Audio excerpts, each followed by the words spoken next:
Good day everyone. Today, I'm gonna teach you how to use the midpoint formula. Midpoint formula in finding the midpoint of a line segment. This is our line segment. When a line segment is divided into two equal parts, the bisector is the midpoint.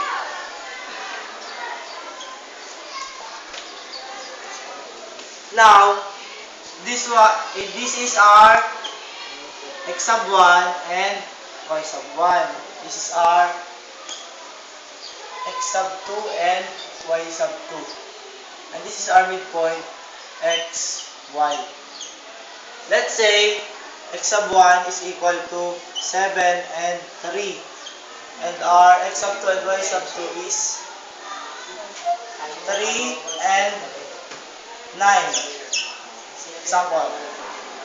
Now, to solve this, to find the midpoint, let's substitute the value of each coordinates. X is equal to 7 plus 3. 7 plus 3 over 2. X is equal to 10 over 2. X is equal to 5.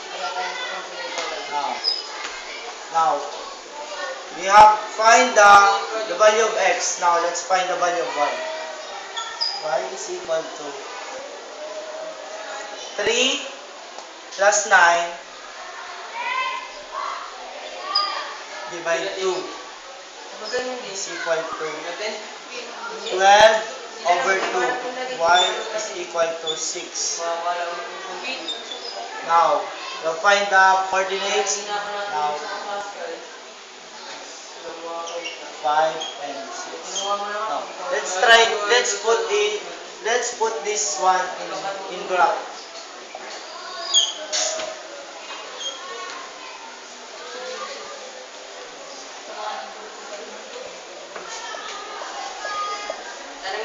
Wait, come.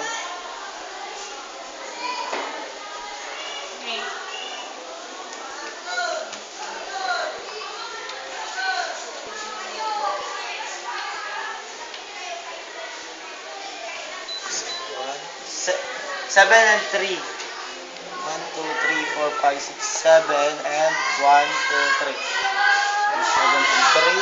Then 3 and 9. 1, 2, 3. 1, 2, 3, 4, 5, 6, 7, 8, 9.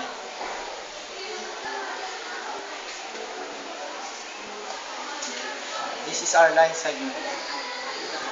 The midpoint is 5 and 6. 1, 2, 3, 4. Here is the midpoint. Now, we have found that this formula is correct.